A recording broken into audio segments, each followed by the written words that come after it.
Mike. I hang my golf clubs on a hook reserved for them in my garage. Golf is my way of enjoying time alone with myself. I rarely play golf with friends. Occasionally, I'll be out on the grassy lawns having a match with a business associate, but more often than not, on Sundays, I just pick a course I haven't played in a while and book my tee time.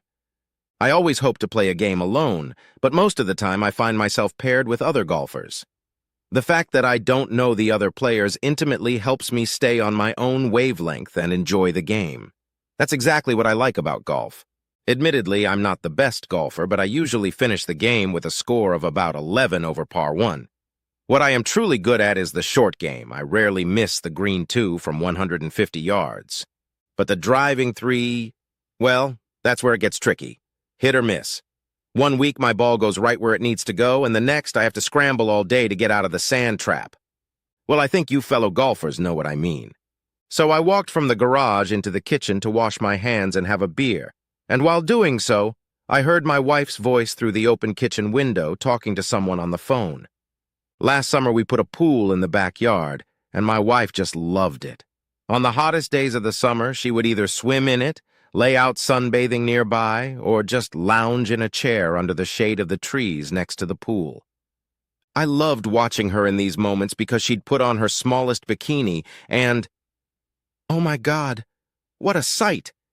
Every time I wanted to rip those tiny, tight bikinis off her and pounce on her right there on the pool deck. But what I heard through the window made me freeze in place and sharpened all my senses to the extreme. Yeah, we're all gonna have to wear tight bikinis, just like the ones we wore on spring break in college. You remember how all the boys reacted to us? Ah ha ha! Yeah, it's gonna be so much fun to tease our boys and make fun of them for sure. Yeah. Maybe some of the boys will get an erection like they did on vacation and have to hide in the water until it goes away. And then we'll know which one of them has the biggest buddy. With that last sentence, she giggled. I agree, it'll be so much fun. She excitedly continued her conversation on the phone.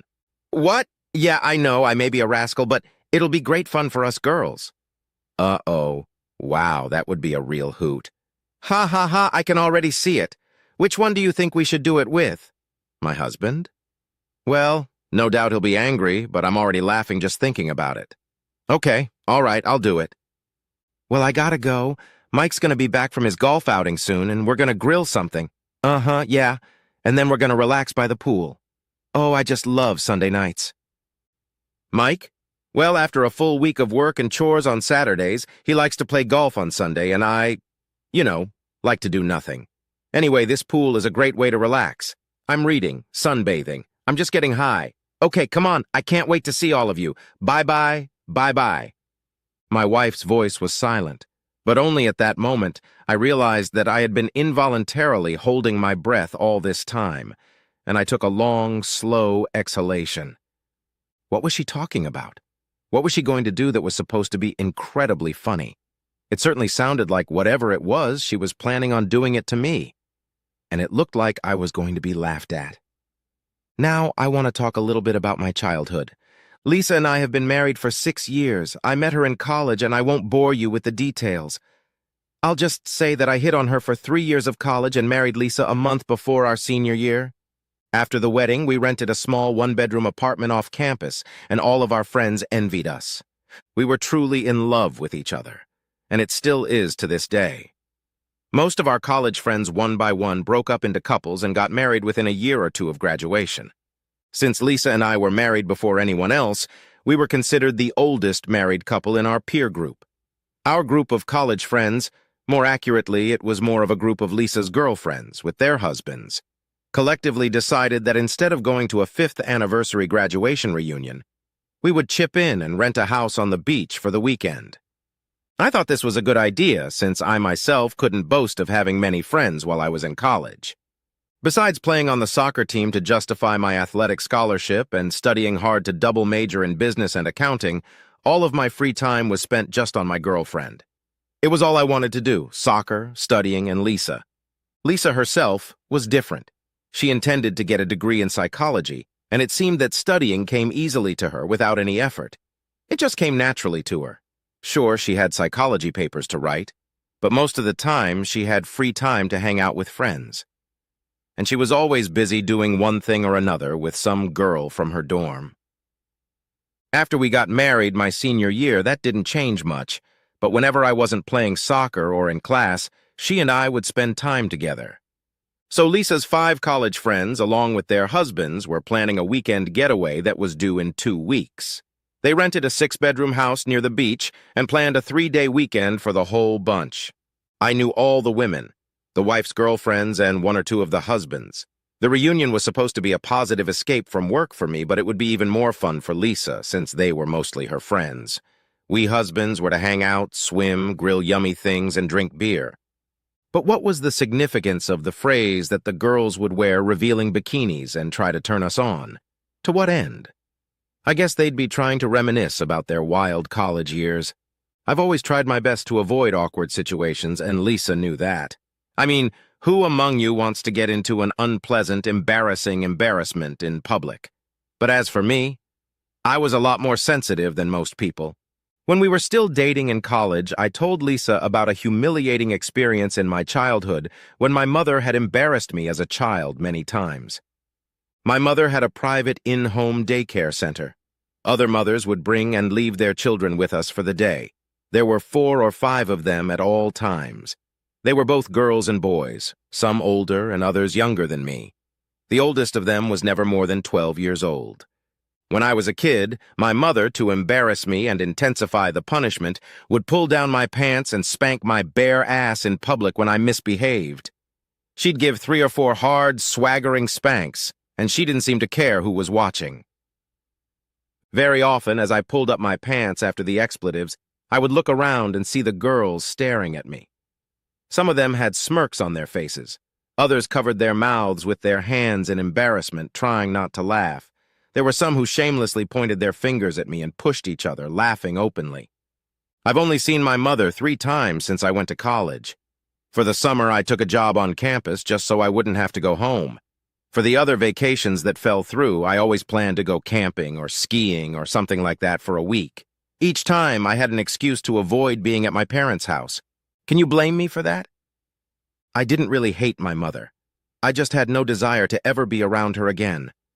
Of course, I couldn't completely avoid contact with my own mother, so I answered her calls about once a month. She always asked how I was doing and wanted to know all the details about my life. For example, recently she has been pestering me with questions about when I would finally give her grandchildren. Speaking of which, after my father retired, she stepped away from the home childcare business and now claimed she wanted to look after her own little grandchildren. So she made the emphatic point, in an appropriate tone, that I should hustle in that direction. Holy cow, I hardly think I would ever bring my kids to her house, but I just changed the topic of conversation to avoid that problem. Just grinned and nodded. Never saying no, but never making a clear commitment either. That was my principle of interaction. You see, aside from embarrassment, I hate getting into any kind of conflict situation. I try to avoid conflict at all costs. If my wife and I have a disagreement about something, I usually just shut up and let her talk it out. It's not that I agree with her, it's just that for me to argue my point of view until I'm blue in the face or to confront her, it's not worth it. Some might say I'm weak for not confronting her. I can say it's the easiest way for me to go through life. In fact, I don't really care what anyone else thinks. Anyway, when I was growing up, my mother did other unpleasant and hurtful things to embarrass me. Well, I hope you get the point.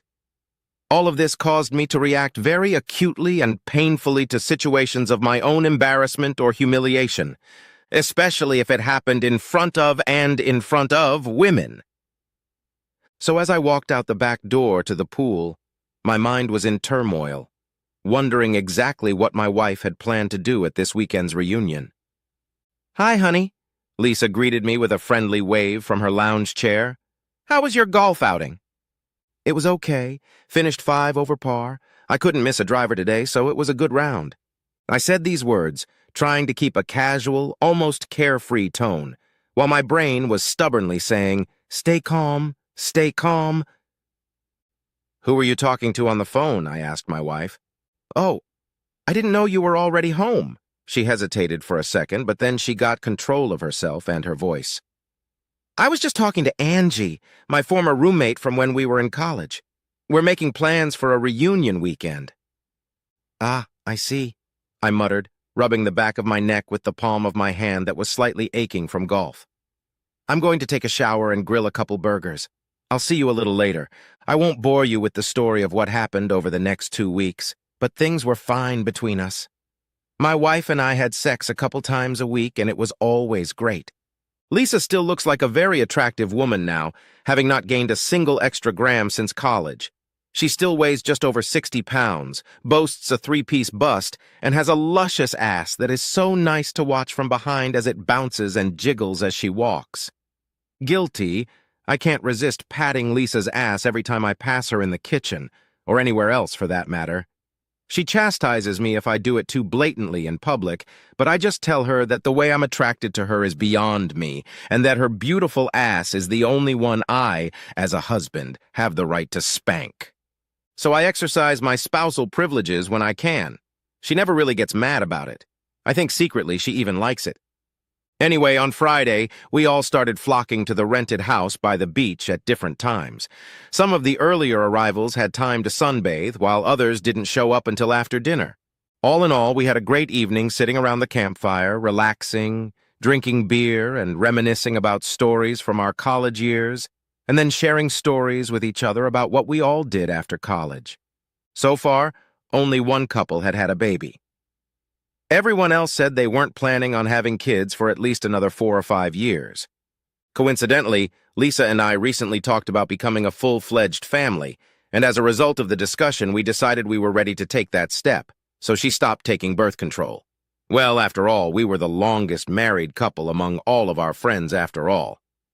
Saturday came and we started the morning with a leisurely activity that our women had planned and then occupied the beach all day, where we again sunbathed, swam, and slayed the beer supply.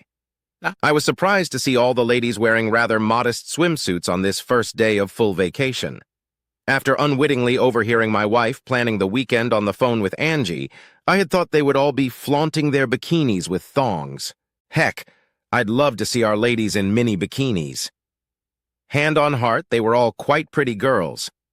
The only thing I didn't really want was all the guys ogling my wife in such a revealing outfit. Yeah, I agree. It's clearly a double standard, but so what?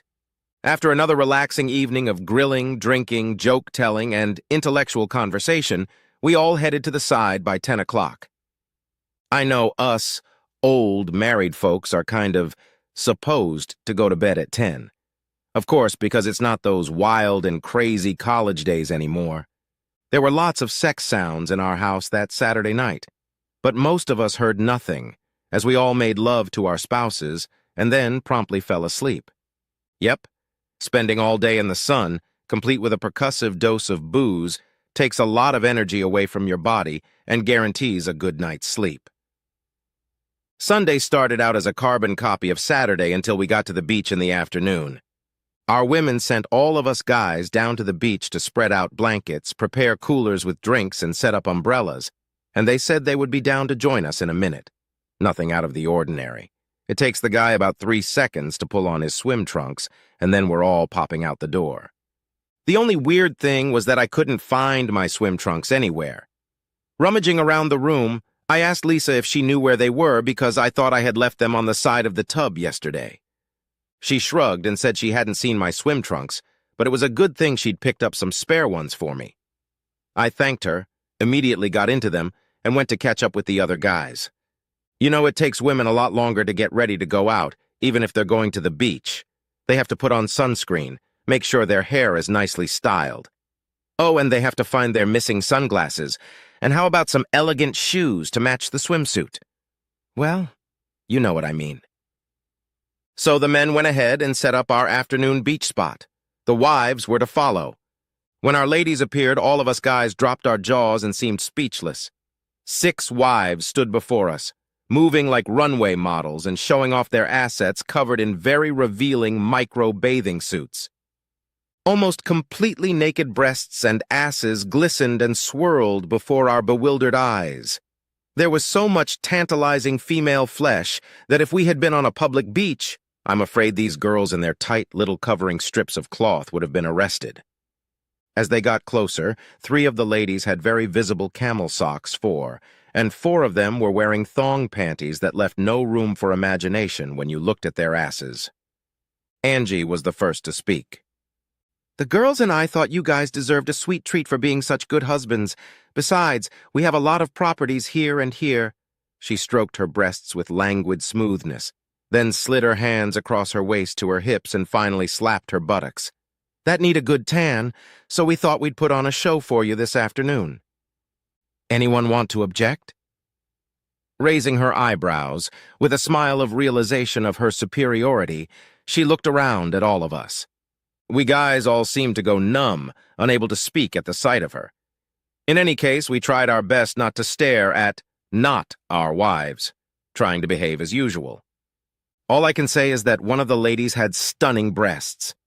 They were much larger than Lisa's, and they were covered, or rather tried to be covered, by little triangle bikinis that couldn't even fully hide her large areolae underneath. Such a top on thin straps and ties did not support anything, so her bust bounced and swayed at any movement, and when she bent over, sagged low, threatening to tear the ropes holding these hills. Looking at such splendor, one had to constantly struggle to keep up. At some point in the afternoon, all the girls decided to play paddleball. You know the game where you each have a racket and you toss a rubber ball between players? The goal is to see how many times you can hit the ball before it falls and touches the ground. Well, the little ball did fly here and there, but along with it our eyes were filled with large female roundnesses, bouncing, dangling, spinning, and occasionally falling out from under tiny pieces of cloth. Very often our ladies had to stop and put back in place the top from under which the breasts popped out to freedom, or pull out of the gap between the halves of the ass clogged and disappeared their thong. It was too much for me. Concerned, I looked around at the other guys and saw that they too seemed to be struggling with the natural reaction of healthy male bodies. But I myself was already halfway to raging arousal. Before I was finally embarrassed, I got up and headed for the pool as if nothing had happened. Stepping into the water a little above my waist, I turned around to continue watching the show on the beach. Barely turning around, I froze in place in confusion when I saw that all activity on the beach had instantly stopped, and the eyes of all the girls were fixed on me. A wide grin spread across each of the wives' faces. "What are you all looking at?" Perplexed, I asked them, shifting my gaze from one to the other. Instead of answering, my wife asked a counter-question. "Why are you alone in the water?" "Well, I just decided I wanted to cool off. Why do you care?" I responded incomprehensibly. "It's just that you wouldn't be in the water if you weren't horny, and I guess you didn't want us all to see that. Did you, Mike?" Lisa proclaimed loudly enough for everyone around her to hear, still smiling broadly. Everyone else had either understanding smiles on their faces, mostly on the guys, or wide grins on the women's side of the group. A few of them were chin up, some of them even moved a little closer, and everyone was watching the developments with great interest. I felt the heat rush to my face. It blazed, and a wave of confusion began to roll over me from the inside. At least some of the women seemed to notice that I'd started adjusting my swim trunks, trying to hide my erection as I walked toward the pool. "No, of course not," I lied.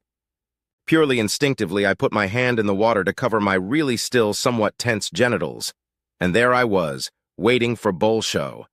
And then I got a big surprise. Where had my swim trunks gone? My gaze darted downward, and I was startled to see that one part of my briefs was floating in the water, and the other was still clinging to my leg. And that's where, suddenly, I realized everything. Lisa had specifically bought what she called disappearing swim trunks for me.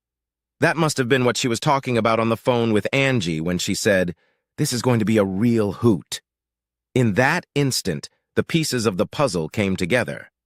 My wife had either decided to play a prank on me, or her friends had put her up to it, so that I would be the one husband who would be the one to get the water-dissolving swim trunks.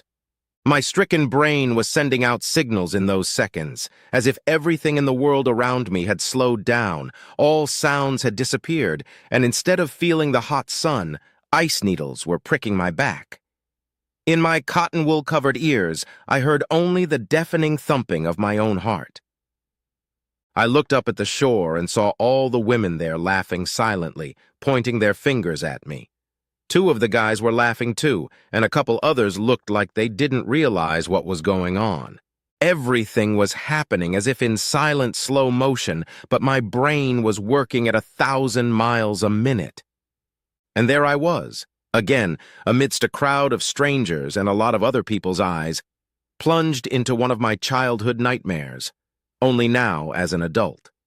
All the seemingly long-forgotten horrible feelings, panic, burning shame, and the pain of humiliation trampling my consciousness came back again, overwhelming me like a ninth wave. My wife, the woman who was supposed to have my back in times of need, the one with whom I had shared my true feelings about what my mother had done to me as a child, the one who was supposed to love and respect me, had set me up, forcing me to remain naked under a hail of ridicule, and moreover, laughing with others at my public shame. The enormous weight of embarrassment and humiliation, such as I had experienced at a young age, fell back on my shoulders, pressing my self-esteem down with a merciless pressure. In a microsecond, my mind told me that I would never forgive Lisa for this devious, disgusting stunt, just as I had never forgiven my mother for her mangled childhood. Nothing she could have said to me would have changed my attitude. It was right then and there, standing waist-deep in the water, that I gritted my teeth and decided that, okay, I should finally get it over with once and for all. There was no point in prolonging my embarrassment and shame any longer. No point in continuing to stand in the water naked and increase my own humiliation. So I yanked the rest of the swim trunks off, and it flew off my leg with a slight pop. Tossing the useless piece of cloth aside, I raised my head and, looking straight ahead, began to slowly walk out of the water, remaining completely naked. All the women seemed to start shouting something, but it was as if I was in some sort of detached trance, not looking at any of them or hearing any of the sounds they were making. When I got to the shore, I just kept walking toward the house with slow, measured steps. Each time another brick fell out of the seemingly solid foundation of my marriage. And even though my face was burning, I was still looking only at myself. Lisa stopped laughing only to shout after me, "What the hell are you doing?" Paying no attention to her shout, I just kept walking toward the house. When I got there, I went up to our bedroom, put on shorts and light shoes, grabbed my wallet and car keys, and walked out the front door. As I drove out of the parking lot, I didn't look back once, so I had no idea if any of the company was rushing after me or not. I just drove home. Lisa, "That went pretty much as we planned," I giggled to myself. All the girls, and me along with the rest of them, were twirling and bouncing around in our tight-fitting swimsuits, and the guys were trying their best to hide their excitement. Mike was the first to rush into the water to cool off, and the disappearing bathing suit I had bought worked just as well as advertised. It was obvious to all of us girls how shocked he was when he put his hand down and felt his swim trunks literally dissolve into the water before his eyes. His face reflected alternately all sorts of emotions: shock, surprise, shame, and something else I couldn't recognize. And then he just stood up and stepped out of the water, walking past all of us girls and toward the house. We were all stunned. And by the way, I was a little annoyed that he walked so unceremoniously past all my friends with his device swinging freely in all directions. After all, he was my husband after all, and I was the only one who could see him naked. However, I even got a few comments from the girls about, "How lucky you are to have a stud like Mike," and "Damn, girl, and he's got a great set." My original plans were to have our little banter and then, after a minute, go down to the water and give Mike his old, regular swim trunks that I had in my beach bag. He would then get out of the water as if nothing had happened, and after a few inevitable ha-has and he-he's, we'd continue to relax as a group. We could all see that the guys were thrilled to see us girls all day in more than frivolous swimsuits that could barely cover and contain our charms. When the laughter and banter subsided, I said I'd better go get Mike. I guess I'd have to wag my tail a little and suck up a little, because it seemed to me that Mike was in a bad mood when he left. It wasn't a big deal, though, so he'd get over it. As I approached the house, I had a thought that almost made me stop. It occurred to me that maybe Mike remembered how his mother had often embarrassed him as a child. Perhaps Yes, perhaps that was the emotion I saw on his face as he stood in the water, confused. If that's the case, perhaps I had made a terrible mistake, for my husband's childhood years had left a deep and traumatic imprint on his memory. After all, he still hasn't forgiven his mother and has essentially avoided any contact with her. I even felt like I myself talked to Mike's mother more often than he did. But I quickly put that thought out of my mind. I was sure that just a few gentle but hot kisses and my assurances that I loved him and that everything that had happened on the beach was just good-natured fun among friends would be enough to make Mike okay. As soon as I entered the house, I called my husband's name rather loudly and listened, waiting to see from which room he would respond. The response was silence, and then I headed for our bedroom. Strangely, he wasn't there either. Continuing to call for my husband and going from room to room, I looked all over the house, but I couldn't find Mike anywhere. Finally, I looked out the window and saw that our car was not in the parking lot. Now I wondered where he had gone. Even if Mike was angry with us, he had gone too far. It was just a joke, and he must have felt hurt, gotten angry over nothing, and ran away. I dialed Mike's cell phone number, and within seconds I heard his ringtone crackling in the bedroom. Of course, my husband's cell phone was on the dresser. What am I supposed to do now? How do I get in touch with him? Well, after a little thought, I decided that he would probably need some time to blow off some steam and would be back soon, so I walked back to the beach and joined the rest of our group. When I approached, everyone immediately turned to me, and there were questions from the girls about where Mike was, and when I told them that he wasn't at the house and our car had disappeared from the parking lot, a concerned look appeared on some of the guys' faces. My friends simply told me that Mike had probably taken the joke the wrong way, and it had hurt his ego, but that he would be back soon. Soon, everyone forgot about the missing Mike, and we went back to playing ball and enjoying a nice sunny day at the beach. Mike. On the way home, I discovered that I had left my cell phone at the beach house. Oh well, at least no one will be able to call me anytime soon. Perhaps just that is the hidden good for me. Then I switched to thinking about my marriage to Lisa. How the hell could she think that playing this embarrassing prank on me in front of all her college friends would end well? After all, Lisa was the only person I had ever shared with, so depressing, embarrassing, and humiliating had been done to me as a child, creating situations like today. No, it didn't seem like an accident. She must have done it on purpose, I thought. But why would she do it? Did Lisa secretly want to humiliate and embarrass me? She knew that my reaction to such a prank would be negative. Couldn't she really think that I would just shrug it off and laugh with everyone else at such a public shaming? If I did, I am sure that in the future, Lisa and her friends, and especially women, would remember this incident at every new meeting and laugh heartily at my shame and humiliation. I would constantly remember it, reliving all those horrible emotions anew each time. And I realized that I could never be around her friends again. Thinking back over the previous days, I concluded that Lisa had discussed this particular hilarious surprise with Angie, and quite possibly all the other girls. She then planned its organization, bought dissolving swim trunks, hid my regular ones from me, and then tricked me into wearing the ones that were to disappear in front of everyone's eyes and to everyone's delight.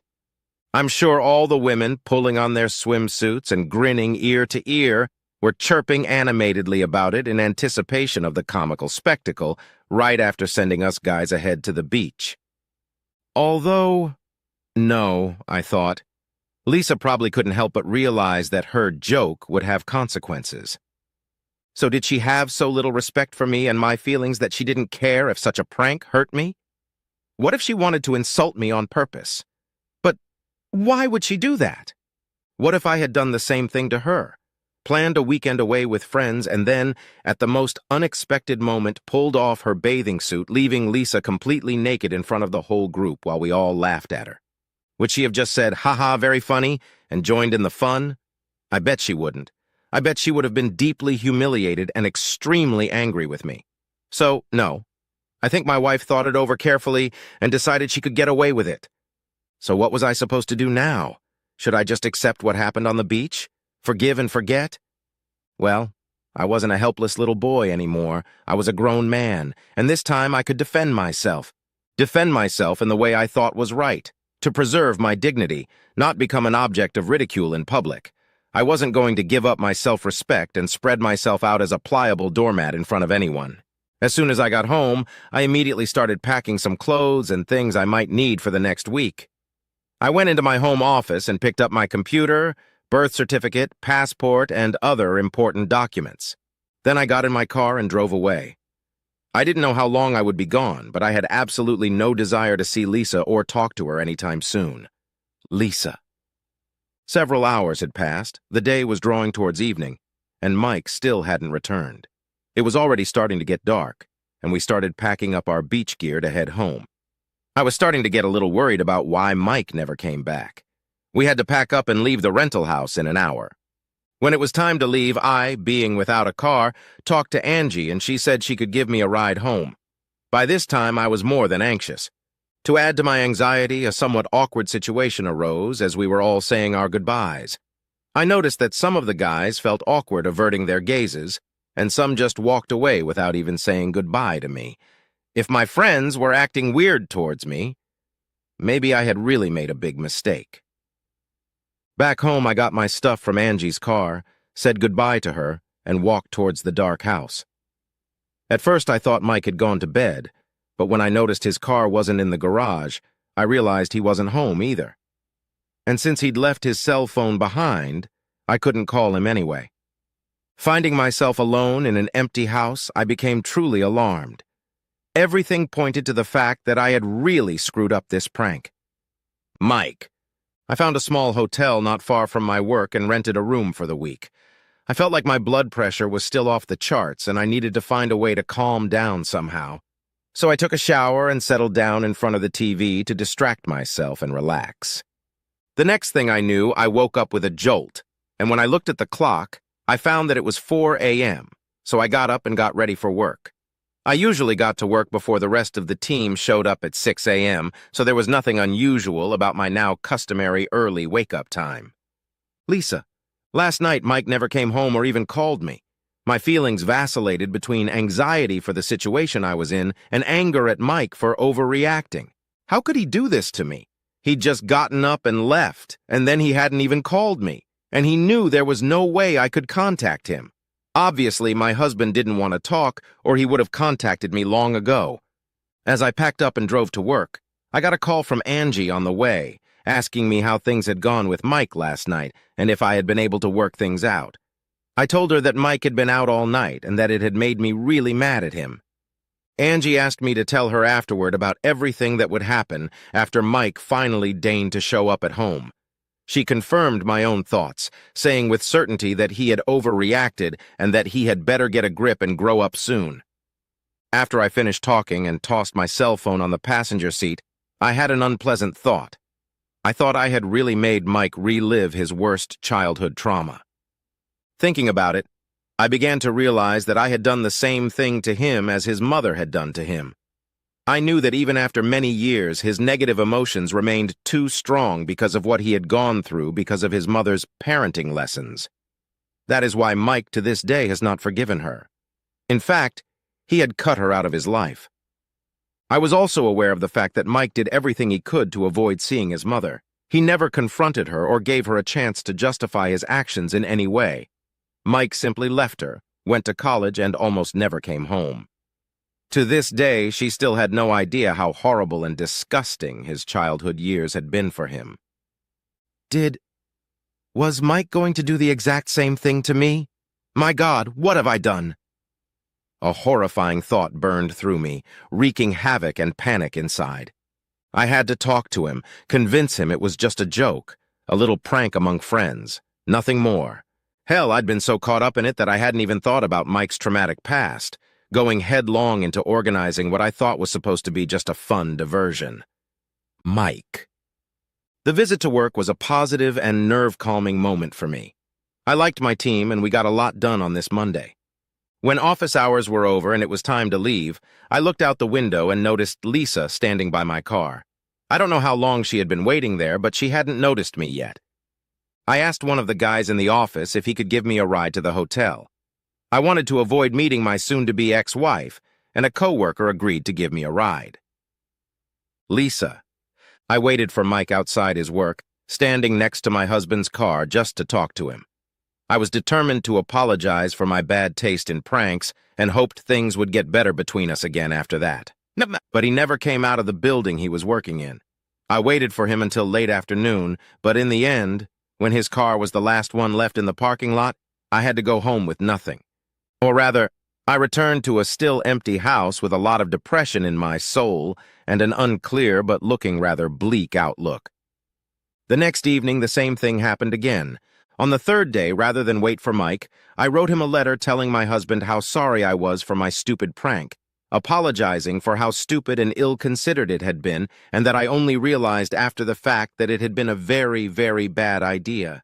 "Please," I begged him at the end of my letter, "talk to me. Please don't shut me out as you would your mother." But I never received a reply to that letter. Mike. What's in these women's heads when they think that if they can have a heart-to-heart talk, everything will be okay and life will go back to normal on its own? I thought. After what Lisa had set up and done, probably in conspiracy with the other wives, what was there to talk about? She had somehow decided that humiliating me publicly was okay, even knowing all about my past. Well, if she thought it was normal, then what would be the next step? Would it be okay to have an affair behind my back? Then she could humiliate me even more by telling all her friends. If she didn't care about my feelings and didn't respect me, then why should I have rushed to talk to her while losing my slippers? And even if I suddenly agreed to it, what if during the talk I got so angry that I slapped her hard, the bruise of which would be visible to everyone around me?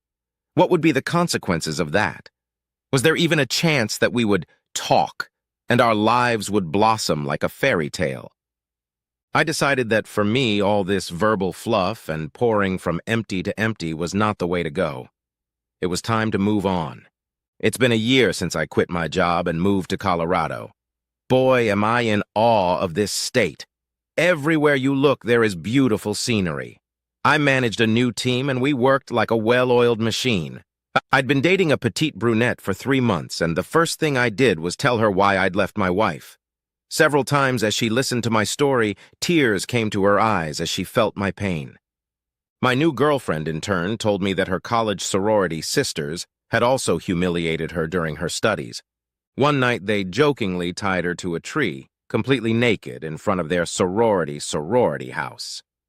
The helplessness, shame, and humiliation the young girl experienced at that time left her scarred for life. She eventually broke up with them, moved on to another sorority, and never recognized any of her former sisters again. If any of them approached her on campus, she would immediately turn away and walk away. The irony of what happened was that she, being the smartest girl in her former community, often helped the other sisters with their homework. Rumor had it that after she left because of her joke, the other girls' grades for the semester dropped so much that some of them had to retake their subject exams. So she and I were definitely on the same page and quickly hit it off. As we got to know each other better and told our stories from our dark pasts, we both vowed to never, ever intentionally embarrass or humiliate each other. If something like this had happened by pure accident, then we would have forgiven each other. But we both felt safe knowing that each of us would always have the other's back and support. Lisa. "It's been a year since I ruined my life," I once remarked on one of a long string of lonely days. My stupid and, as I now realize, not so innocent joke had destroyed my marriage and caused the husband I loved to walk out of my life forever. I never even had a chance to talk to him. I don't know why we women think we have a sacred and inviolable right to necessarily speak our minds. Everyone I've talked to since that ill-fated party has asked me, "Did you talk to him?" as if it were the most common thing in the world. I always answered, "No, he just didn't give me a chance." One of my male friends, upon learning the unseemly background of our breakup, summarized it as, "You humiliated him and he dumped you. End of story," and afterward added, "You should have thought ahead of time about how he would react to public humiliation." I searched for Mike for a long time, talked to his former employer, called his mother, and even tracked down some of his old friends, but no one knew where he was now. And even if they did, they probably didn't want to tell me. After a very short time, I lost my house because I couldn't make the necessary payments, and now live in an apartment with another woman from my current job. My friend Angie keeps telling me that I should move on with my life and file for divorce. She says that if my husband doesn't have enough of an adult attitude or sense of humor to understand and accept our little joke, then that says a lot about who he is, and I should be glad he's no longer around me. But the whole point is that I miss him every day. He and I were so good together. We loved each other, and I loved being his wife. We were on the cusp of starting a full family, and I really wanted to have children. Mike's children. Why was I so stupid? Why didn't I think about how Mike might react to my prank? Even for a minute before I went and embarrassed him in front of all our friends. I must have really stabbed him in the back and hurt him like hell since he'd walked out of my life and never looked back. The other day I sent copies of the dissolution of marriage for abandonment papers to his mother's house, and she called shortly after, asking me a bunch of questions. I explained to her everything that had happened, and by the end of our conversation she was crying hard. Sobbing into the phone, she admitted that she had never suspected that her public physical punishment had caused Mike so much emotional damage. At the end of the conversation, she asked what she should do with the papers, since she hadn't spoken to Mike in over a year. And after our difficult conversation, she didn't expect him to contact her anytime soon. I simply asked her to keep the papers in case Mike ever called. I cited my husband leaving me as the reason for the divorce, and since it had been over a year since he left, the court immediately granted my motion. After the collapse of our marriage, I only received a few $1,000s, which was all that was left of him after paying all the bills. Wow, what an amazing profit for me, I thought sarcastically. I'd thrown away the only man I'd ever loved out of a desire to laugh at his embarrassment. I had a wonderful husband, security, love, companionship, and we were about to have children. Now I was lonely, broken, and depressed. Mike. Wow, that's good news, I rejoiced. Today I received the final divorce papers from Liz in the mail, along with a long letter from my mother. I had sent her a Mother's Day card last month, so now she had my address in Colorado. I never talked to her since I left. Just one day I felt like sending her a card. I don't know, maybe I forgave her. And maybe someday I'll read the letter she sent me. But that day wouldn't come today. So I put the letter from my mother in the desk drawer in my office. Today was not the day for me. Now that I was officially divorced, I could ask the new love of my life to marry me. What a wonderful day!